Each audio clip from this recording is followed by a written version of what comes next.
భూమిని నమ్మి అప్పులు తెచ్చి వడ్డీలకు తెచ్చి విత్తనాలు తెచ్చి ఆ భూమిని నమ్ముకొని దాంట్లో గింజలు నాటుతాడు. భూమిని నమ్మి ఒక్క విత్తనము భూమిలో నాటితే ఒక విత్తనానికి ఎన్ని గింజలు వస్తాయి చెప్పండి? ఒక విత్తనానికి వరి ఎన్ని గింజలు వస్తుంది? దాదాపు 150 విత్తనాలు వస్తాయి, లేదా 200, లేకపోతే ఒకదానికే ఒక 600 700 రావచ్చు.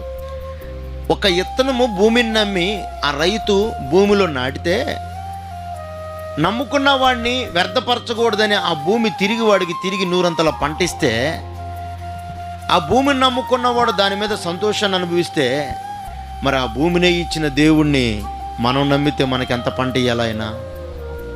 ఆమెన్. అర్థమవుతుందా? భూమిని నమ్మాడు కాబట్టి భూమి తిరిగి మళ్ళా పంట ఇచ్చింది. ఒక్క విత్తనం నాటితే 1000 విత్తనాలు